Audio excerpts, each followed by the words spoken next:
I want to talk about how to balance your hormones or manipulate your hormones in a positive way. Quite a few hormones, including estrogen and even cortisol, where you have this high level of chronic output of estrogen, for example, and then the cells start blocking that.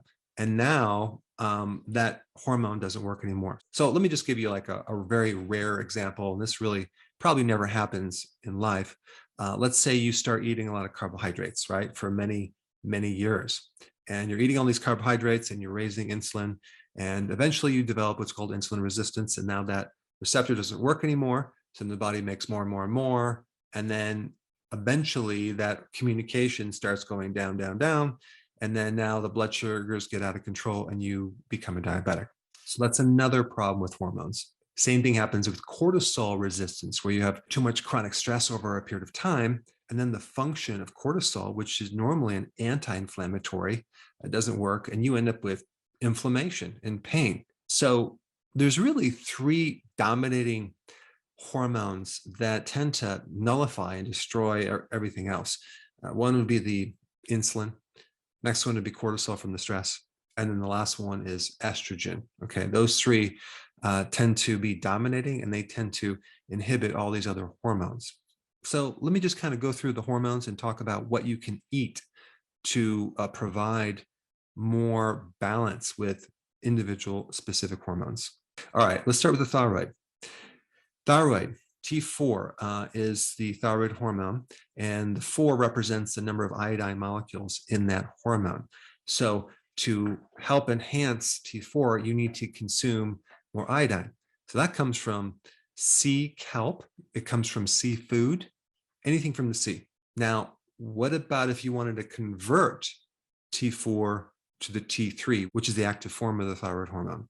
So there's another nutrient that helps you convert those two because it's really not about how much T4 you have. It's about how active that thyroid hormone becomes in the conversion to T3. Now, 80% of the conversion happens in the liver and 20% happens in the kidneys. And so you need a healthy liver and kidneys to have this work. But selenium is the key mineral for this conversion. And so the best food for selenium is a Brazil nut. Just one a day will give you all the selenium you need. And by the way, selenium is also in this seafood. It's in the sea kelp. Now, if you have too much thyroid hormone, okay, some people have a hyperthyroid condition. One way to inhibit that would be to consume cruciferous vegetables because there's a certain compound in cruciferous vegetables that can inhibit iodine. All right, next hormone is cortisol. And of course, lowering stress will help you with cortisol. But as far as foods go, you would want to eat food that's high in both potassium and magnesium. These are the two minerals that help counter cortisol and help relax the body. And so more salad, more leafy greens would be what you want to do.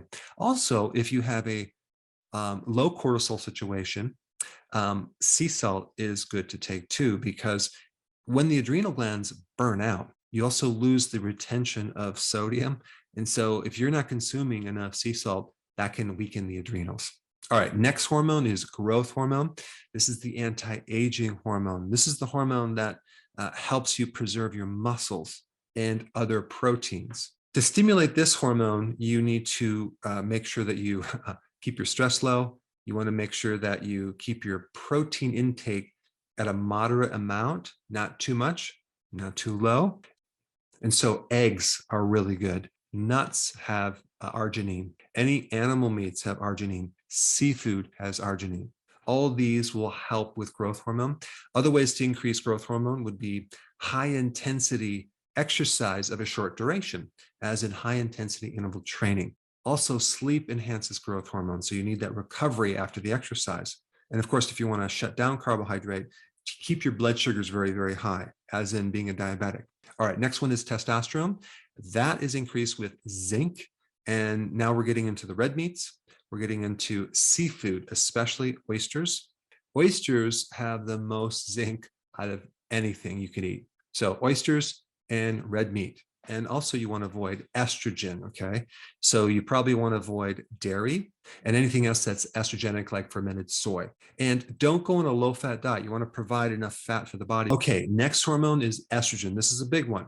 A lot of both men and women are estrogen dominant. But to help regulate estrogen, because there's 3 different estrogens, and to help regulate, and I mean lowering the bad one and increasing the good one, cruciferous vegetables are the best. The kale, the broccoli, the Brussels sprouts, the cabbage, the arugula, awesome. Radishes. And you can also regulate estrogen by consuming sea kelp, because iodine helps to curb the excess amount of estrogen. And one additional thing is to avoid dairy, because there are certain hormones in dairy that can actually make you more estrogenic.